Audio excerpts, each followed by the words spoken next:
Good morning and happy Saturday. I woke up at 4 o'clock this morning and went to the airport and y'all sat on the jet bridge for about, or I guess not the jet bridge. What's it called? It's not the jet bridge. Jetway. It's something. You would think I would know after probably well over 100 flights in the last few years. My goodness. And I just sat there for an hour and a half, and they took the plane back to the gate and said that they needed maintenance to take a look at it. Maintenance fixed it. They started the plane up again. They're like, "We'll be on time," and I was like, "I think I'll make my connecting flight." And then about 10 minutes later, they were like, "Actually, the engine is still broken." So I realized I'd rather be on a plane that works than make my connecting flight. And we all deboarded, and I'm here in Austin. Just a quick, this was just a thought that I had. I took my Uber. Well, first I was leaving the airport and I had, my luggage, and then I saw this woman with her stroller with a baby, probably not more than 5 months old. And she had this massive checked bag that she was rolling with a backpack on top. And I was like, "Do you want me to help you with that?" And she said, "Yes." So I was rolling her bag, and then I noticed up ahead was her 2-year-old daughter and her husband, and he was carrying, I have no idea what was in this like very long, long bag that he had carted over his shoulder, and then he had like the car seat in the other arm. So they were definitely, man, hauling it, and they were killing it as parents. We walked up to the rental car sliding door, and the 2-year-old has her hands up on the glass, and the sliding door opens, but we were at the wrong entrance. The entrance was on like 5 feet over, but the mom was able to, because she had the free hand, she reached up and snatched her daughter away because her fingers and her little hands would have just been crushed in the door. So I was like, "Oh my gosh," I'm so grateful that I was here to help. And then I was standing there and I was like, "I have no idea where my Uber is," because I'd called the Uber right before I saw this family. And I was like, "All right, I don't really know where to go." And then opposite me, the elevator door just opens. No one's coming in or out. And I'm like, I felt like, okay, well, I felt like I should go and enter into the elevator. So I did. And then there was only one option, which was the ground level, because I was already on the first level. So I went to the ground level, and then that's right where the pickup was. So I was like, "Oh, well, thanks God. That's great." And then I rode with Fustino, and we had a great chat. He drove my Uber back to the hotel, and we figured out a deal where I'll save him. I'll give him $9 extra, and I'll save 5 by not taking an Uber tomorrow morning for my new flight. And I walked into the hotel, and Heather was there. And I had met Heather the day before, who was the woman at the front desk. And it was really the first time, though, where I really looked at her. And I noticed like the curls around her face and her pretty freckles. And she has these green eyes that are just beautiful and little plump lips. And I was like, "Heather, you're beautiful." And I actually said, I was like, this could be weird, but I was like, your curls, your lips, your face, like your freckles, you're so beautiful. And I was like, man, and I just was, I don't know. I don't normally talk this way, but I was like, man, God and your parents did a great job.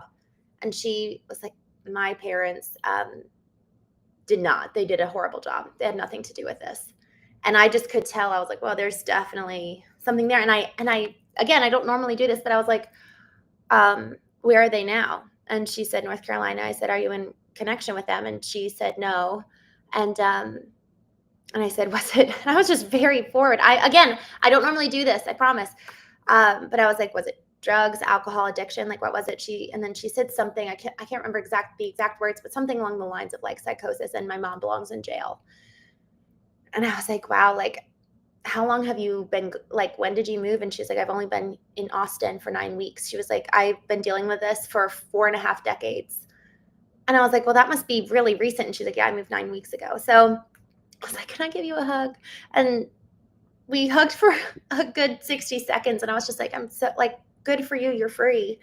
And we're going out later this afternoon at 3 p.m. when she gets off work.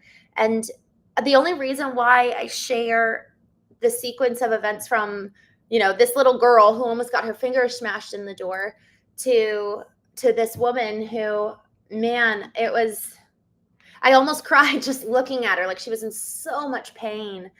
And y'all, it's wild. Like, we're just so busy in our lives with our heads down that sometimes it takes something like this where it just doesn't work out and you're like, all right, well, let me just be curious about what's going to happen. Like, I talked about this a week ago. This core belief of this is for me. That's a narrative that I've been kind of rewriting on my heart and my mind and my soul. Like, this concept of this is for me, whatever this is, whatever this moment is in time, this is for me. And so that changes everything. It means that we kind of remove the blinders of, oh, I'm moving along with my agenda, with what my habits are, with how my life is supposed to go because I charted out the course for my day or my week. And then we kind of live on autopilot until something comes in and jerks us up and we're like, oh. And our response is incredibly, I would say, almost predictive of what is going to happen next. And so this concept, this belief of this is for me, completely positions the manner in which I engage with the choice I make for my response and then what happens next. Because if I had been in a pissy attitude, I wouldn't have been in the right heart posture to offer to serve and help them. I wouldn't have been in the heart posture to see Heather and truly see her. Y'all, there is a massive difference when we have a lens of love and a lens of autopilot on. People can tell, people can sense it, they can feel the energy. The other day I was on with Paul Hoffman and he was talking about frequency. And I asked him, I was like, okay, what does that actually mean? No, was that Paul? Oh dear. I think it was. I was on with Paul and he was talking about that. And he was talking about frequency. And it is like, okay, how am I going to engage with the day? How am I nurturing and tending to myself that then positions me to be able to have something to give, something beyond me, something that is more and above and beyond me? Because when it's just coming from our own volition, we're probably not going to have a lot of the tools to be able to engage from a position of love. But if we're able to really tend to ourselves, we talked about community yesterday and just how important that is. The controlling of our mind, talked about that again yesterday as well. The more that we're able to have other people support us, whether that's through their influence, through their accountability, but then also through our own radical responsibility over our own self, so that the manner in which we show up in the world is predicated on an intentional belief system rather than beliefs that were handed to us by our parents, our pastors, our peers in childhood, or ones that formed subconsciously by way of our experience.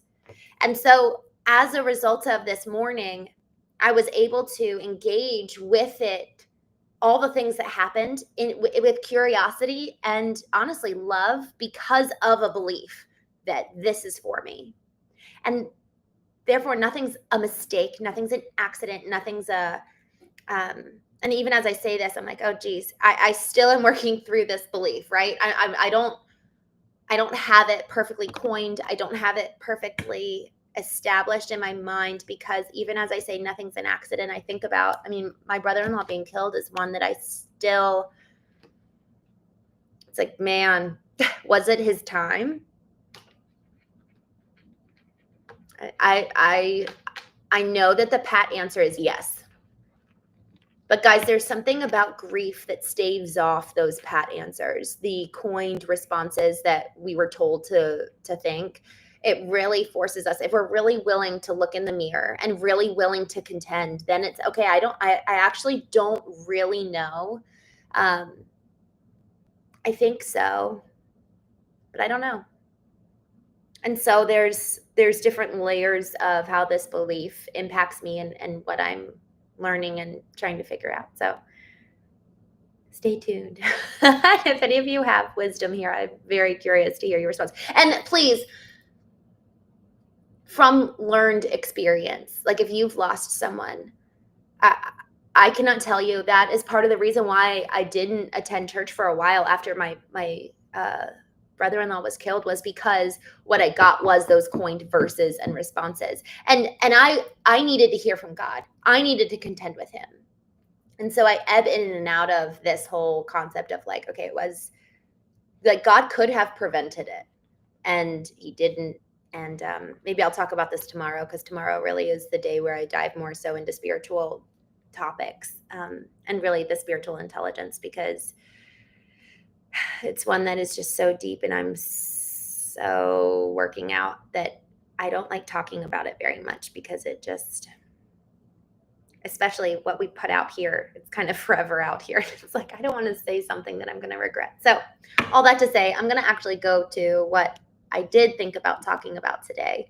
And with this whole concept of this is for me, I was having a couple hard conversations this week, with my best friend, and I actually had said something that really triggered a wound in them. Even though what I said, I wasn't thinking, I wasn't being super conscious when I said it, and I triggered this wound. They knew, I know that their response is primarily due to the gravity of the wound that was sparked by my words, and still, I hate that I said that. I shouldn't have said it like I did, etc. And so we've been working through that, like, okay, how do I support you, care for you in this place of wounding, and also still not take too much responsibility for something that's not mine to carry. That wound originally did not start with me. And y'all, this is where relationships are so messy. And I feel like knowing the soul is something that I've really been focusing on over the last few years. And now it's like knowing relationships. So vertical alignment is this concept that really came to me in 2022, I think, maybe 23. I think it was 22. And it's this concept of moving from my compass navigating east and west to my compass navigating north, and being vertically aligned with who am I at my core, who was I made to be, versus how does the world view me, who does the world say that I am. Because first we need to get vertical, and then we go horizontal. And so in this process over the last few years of really learning how to cultivate my soul and know who I am and get vertically aligned, now it's okay, let's put that into practice horizontally in relationships. And it is so hard. And I feel like I'm in a whole other boot camp, is the boot camp of relationships, where the past few years have been the boot camp of just the soul, like me against me. And what I'm finding in relationships, regardless of the relationship with my parents, I love them so much, and they're such a good mirror for me, because I've found myself kowtowing and shape shifting my words in such a way that they'll I want to be really integrous with how I'm going to say this. I find myself shape shifting my words to a language that they speak. And I think I mentioned this earlier this week, is there's some sophistication in that actually allows for us, it's actually very socially aware to be able to navigate how different people engage and speak.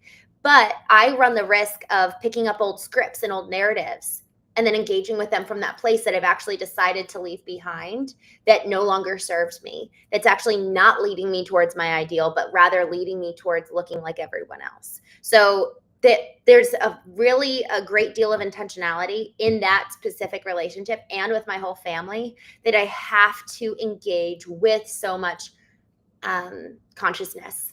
I have to go into familial environments and be like, okay, I cannot default here, because I know my default, specifically with my family, is how I existed in my former marriage for 8.5 years. And that fundamentally did a massive disservice. And actually, that's what I wanted to talk about today. In this relationship, in this conversation that I was having with my friend over the last few days, I had this realization yesterday along the lines of the belief, this is for me. I sat and I was like, okay, I feel like I've done everything possible to help them move through this. But I realized, okay, if this is really for me, how am I reflected? What about me is being reflected in their response? And y'all, it was like the walls came down, and all of a sudden I just saw so clearly, looking in the mirror, and I saw how I show up small in certain ways, and how I um, self-deprecate in certain ways. And it's maybe not the same way that they do in this particular regard, but it's very similar in a different one. And and then this morning during vertical alignment, and vertical alignment, just, it's the concept of getting myself vertical and aligned with the truth of who I am before going out and into kind of the external world. It's getting my inner self and soul right. Effectively, it's awakening and activating all of my intelligences to ensure that I can proceed in alignment with my ideal before engaging with the rest of the world. And it looks like the practice itself. So that's the concept. The practice looks like 60 to 90 minutes of quiet and journaling, meditation, prayer, reading, things like that, typically in the early morning. And during this morning's vertical alignment, I just could not believe this.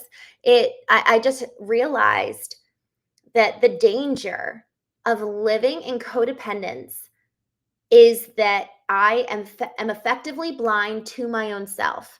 And the way that I realized this was because over the last week, I took responsibility for how I hurt them. And I've spent the last 4 to 5 days just focused on them. But rather than, okay, let me actually use their experience as a mirror for me. What does their experience say about me? How am I actually attracting that? How is this for me? How is this serving me? And it was like, again, the walls came down and I saw myself so clearly. And I was like, oh my gosh, this is the danger of codependence. And I wrote this actually in a post on Facebook earlier today, that the mask and the facade of codependence allows for an inflated view of self. Because if I'm positioning myself as, oh, let me take care of you, I'm kind of putting myself almost in a superior role of, oh, let me comfort you. And I just, man, I haven't sat with codependence in a little bit, but I realized 2 months ago when I was on my Italy trip, how much codependence it should be looked at akin to a mental health problem, because it rewires your brain to operate from a place of um, lack, from a place of fear, from a place of ultimately dependency in a very non-normal way. It's very abnormal for us to be operating from this place of codependency. And so if we've been in a relationship long enough where codependence has been the habit and the pattern of behavior, it becomes a pattern in our mind. And so I realized that when I was actually on my way from Italy to Croatia, and I realized, I was like, wow, this is so, I need to look at codependence as something like a mental health issue and concern. So I'm so excited. I'm going to be doing EMDR therapy next week for my first time, because I just want to pull out. Yesterday we talked about James Allen's book, As a Man Thinketh, and he likens the mind to a garden. And effectively, the narratives that are in there, the beliefs that are in there, are either by our own volition, by our own intention, or somebody else planted them. And this whole kind of mind orientation towards and regarding and powered by codependence needs to be pulled out. And then something new needs to go in its place, right? Because James Allen says, otherwise useless weeds will fall in and grow. And so I'm really excited to kill codependence with, what do they say? Hailfire and brimstone. I don't know. But I'm really excited to really look at it aggressively and not just, I really want to handle this, because I see it popping up just in different ways, and it looks good. I think that's the thing that's most scary, is that I actually prided myself on codependency throughout my marriage, and I was like, oh, I just focused so much on my husband, and I really loved him, and that was kind of the best I knew how. That's what was modeled for me, especially growing up in the Christian church. A lot of that was actually praised and preached from the pulpit, was the honoring of women and mothers who just sacrifice themselves and kill themselves. And I think that the not feminine, but female and male looks like, I think codependency actually shows up in different ways. I think for the female, it's like the over nurturing, the tending to, I've got nothing left for me. And then for the man, it's, I'm the provider. I'm going to give everything. I've got nothing left for me. Either way, however it manifests, it looks like total and complete lack of ability to know one's self and one's soul. And so what that looked like for me and kind of reflected over this past week is that I really was, yes, I took ownership of saying the I'm sorry for what I said, but me sitting and looking in the mirror, how is what they're experiencing reflecting back to me truths about me that I haven't known or recognized? And man, that was just the codependence facade just shatters when we really take the time to look in the mirror. And so with this whole concept and conversation around codependence, I actually wanted to read a chapter from my book. It's short, so it's not too long. Chapter 4, and this is my experience the very first time I looked in the mirror. And this was the summer that my husband moved out, and I just was a mess. And this was the summer of 2021, so it was 4 years ago. And it really was, this experience of looking in the mirror really was the first time where I felt like I woke up, like my eyes opened, the scales fell off, and I saw. And so this is chapter 4 of my up and coming book, Knowing. Chapter 4, The Mirror. You cannot begin the work of healing, much less knowing yourself, until you are willing to see the truth about yourself. On the heels of my former husband moving out, I was sitting in my backyard chatting with my therapist while my puppy Zeus ran to and fro, mouth snapping wildly into thin air, attempting to catch the bees. This scene was now habitual, my weekly therapy accompanied by Zeus's antics. Before this particular conversation with my therapist, I held an underlying confidence that I had done everything possible to save our marriage. And while I would not outright say it, I felt relatively guiltless. Yet this afternoon, with nothing seemingly different, everything changed. Finally, I was broken and desperate enough, the cumulative effect positioning me for awakening and piercing through the veil, and I saw. The mirror held up to me was faithful to execute upon its design, reflect the beholder. Only when I saw my soul in that mirror, observing the corrosion from decades unattended, did I experience the searing pain of self-realization. As if a scene from a movie, when all that surrounds blurs away and fades away, I saw my soul coming into focus for the first time. Who I saw was a woman who had been living as though non-existent. I saw a phantom in servitude to others, a hollow persona shaped by years of shrinking, molding, and performing, desperate to earn the love of a man always just out of reach. And beneath the exterior she wore, I saw her soul, silent, buried for years under survival. A soul that had ached to be known, yet had long stopped believing it was worth the effort. I was trying so hard to make my husband happy, doing everything I could to mold my existence into something palatable, something pleasing, something that would elicit his pursuit, bring him joy, and make his life easier. And in so doing, I disappeared. Despite his response to my efforts being unreliable, hardly yielding the love I craved, I continued for 8 years. However, along the way, I lost sight of my nature, who I was created to be. In pursuing the right strategy to become someone he and others would finally desire and love, I slowly silenced each essence of me that collectively made me me. My husband eventually was married to a non-person. As I reckoned with my reflection, I was filled with horror. No wonder he left. I wouldn't even want to be married to me, I muttered. The scales fell from my eyes as I peered deeply into the mirror that afternoon.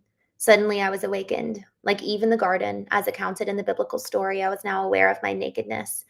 It was as though I could see nothing else, thoroughly horrified at the faceless woman peering back at me. The mirror revealed what lay beneath the perfected persona I had carefully curated, shattering a lifetime of pious illusion. Knowing the true source allows for proper attribution of pain. And for the first time, I realized the pain I carried wasn't just mine alone. It was mirrored, inherited, and misnamed. This piety was mirrored for me among countless men and women in the Christian conservative environment where I was raised.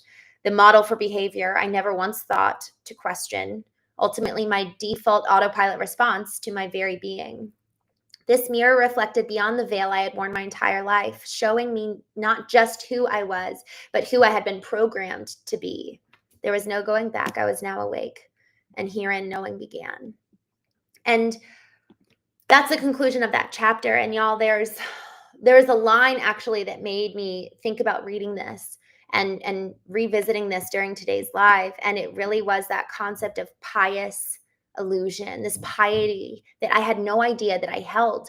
And I really did. Like, I really thought, when my husband moved out, I was like, oh man, like I was so heartbroken. And I really genuinely thought that I was guiltless in the whole thing. Like, I had done everything I possibly could. This was all on him. And that when I looked in the mirror, I was like, oh my gosh, like the piety. And that's where codependence is so dangerous, because what it does is that it fixates our gaze on somebody else, and we fundamentally cannot see the log in our own eye. We fundamentally never actually look inward. And so this whole concept of self-love, which I'm not a big fan of, because I think that it's been portrayed in a way that's just not it's not what is necessary for healing to begin and alignment to last. Self-love, as dictated and portrayed by social culture today, what I'm talking about is the looking in the mirror, acknowledging the truth. And that's not just the negative stuff. That's also the beauty that's there.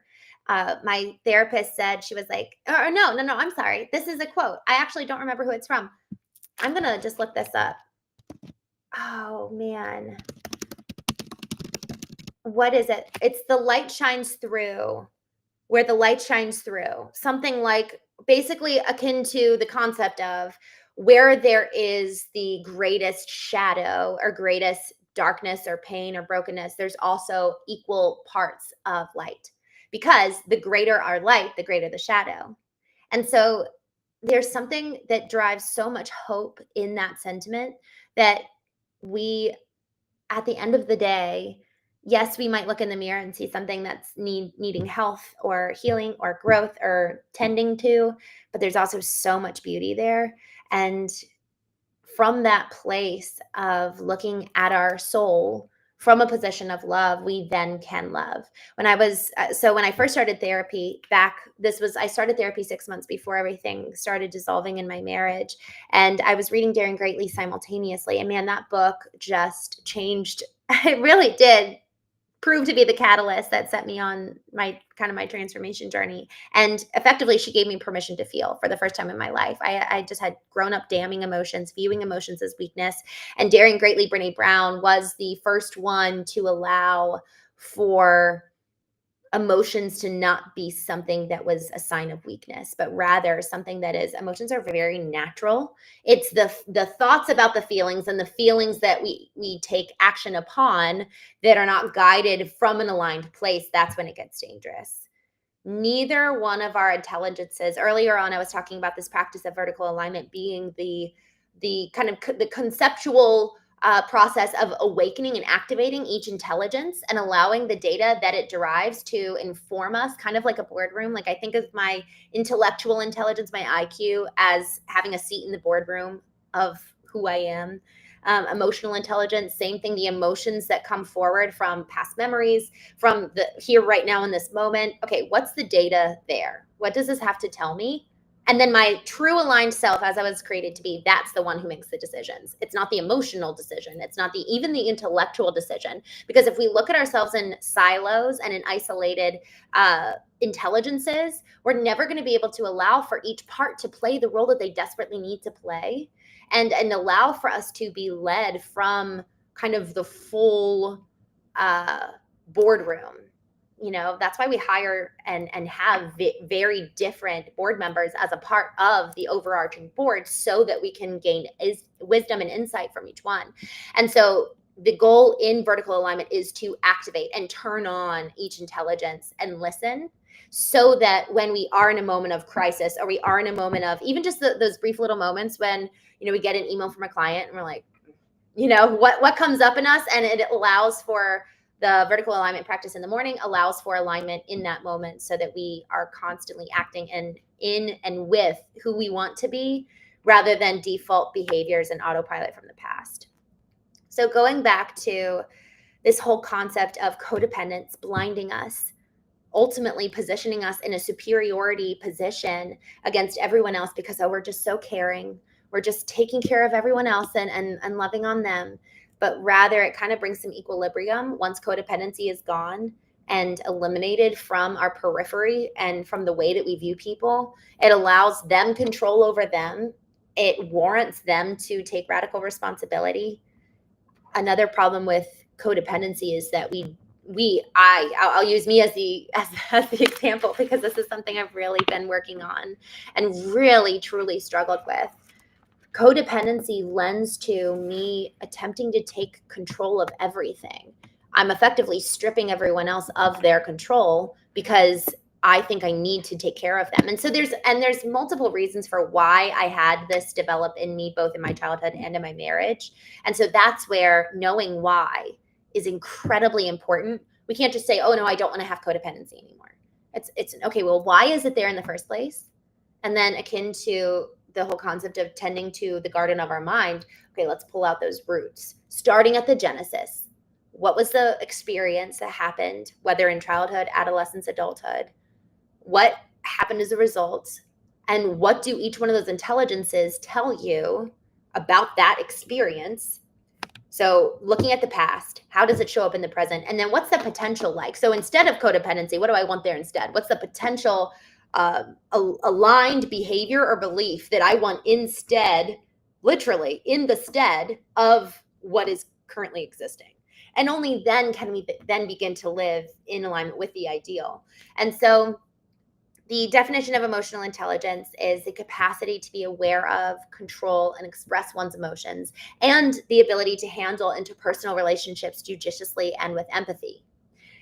It starts, express, control, or I'm sorry, aware of, control, and express. Aware of is so multifaceted that when I think about, okay, if we were just to begin, as I look back on my journey, how I began to become aware of my emotions, it really took a couple different steps before I could then try to control my emotions. So what does awareness mean? So I was kind of just thinking through it this morning and realized, consciousness is really the first step. So bringing all of those autopilots into consciousness and really becoming aware of what's happening here and now. This is why presence is so important.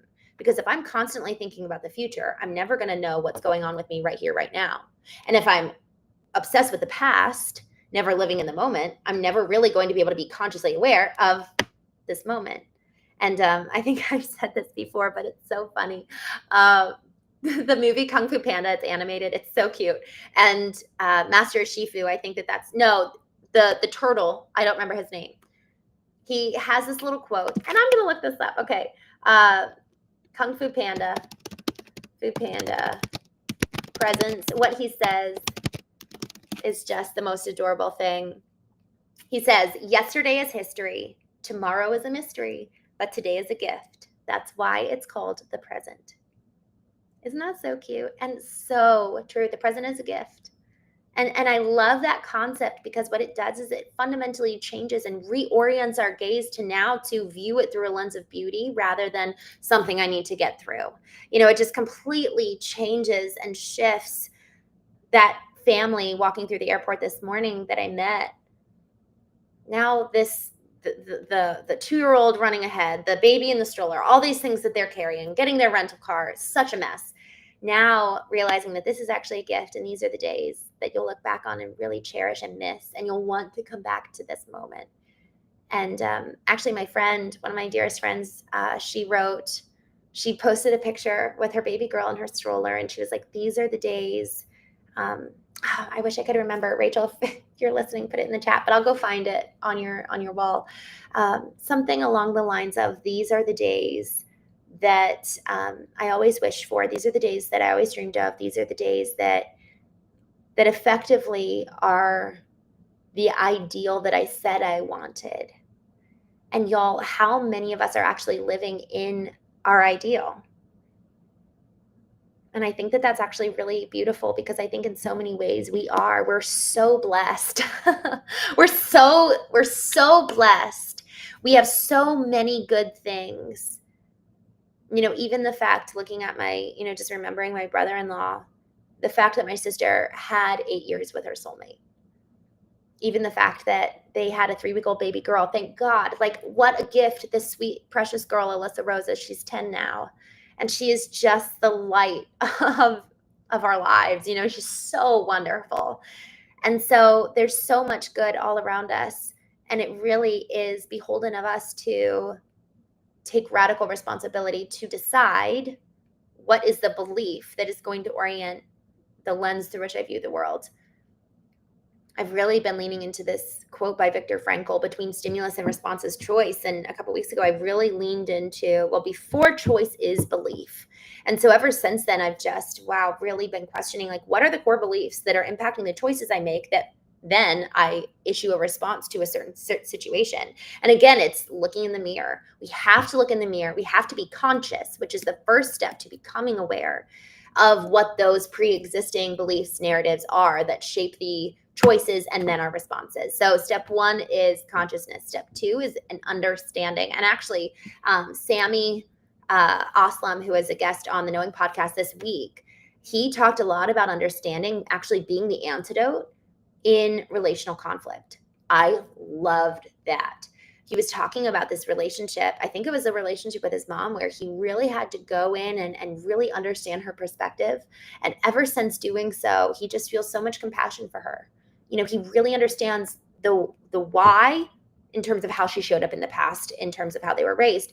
And that level of understanding, both for ourselves and for others, allows for the compassion, the curiosity, the love that then we can proceed in engaging with other people, you know, the withholding of judgment. Oh, my goodness. The reason why I brought up Brene Brown in the first place was because in Daring Greatly, she effectively says that the same judgment that we're extending to someone else, or the same judgment we're extending to ourselves, we're going to extend to other people. And that was huge for me, because I hold myself to such a high standard. And this is actually, let me just process this right here in this moment.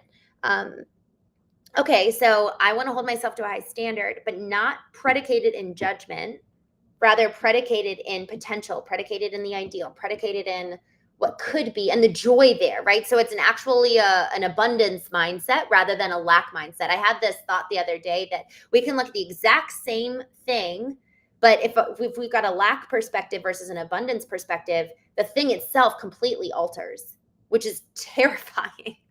And so if I have an abundance mindset towards this high standard that I hold for myself of what can be, there's a lot of non-attachment now that I'm offering, because it's just an adding to. It's not rooted in a deficit. I need to become this way because I'm lacking, because I'm not enough. Oh man, I love this. This is so good, y'all. This is so powerful because it completely changes the way we interact with ourselves and others. So now if I'm holding someone else to a similar standard perhaps that I'm holding to myself, or even I think the ideal in that regard, what's wisdom is maybe even seeing them in relation to what their ideal is. And then, but still powered from a place of abundance. It's just an adding to. We already love them. We already love us. We're coming from this deeply rooted place of curiosity, compassion, and love. Judgment is gone. The harsh judgment, right? Rooted in shame. And we're just excited. And that concept of excitement, you know, if we're viewing the present as a gift, the future is just so exciting because it's just an addition. It's just a blessing. It's just an add-on to what is already good right here, right now. That extends not only to the present external world, but the present internal world. And so I had a few more things that I wanted to discuss, but I think I'm actually going to wrap up here. Happy Saturday, y'all. I'm stuck here in Austin, and I'm excited. There's something really for us, each one of us today.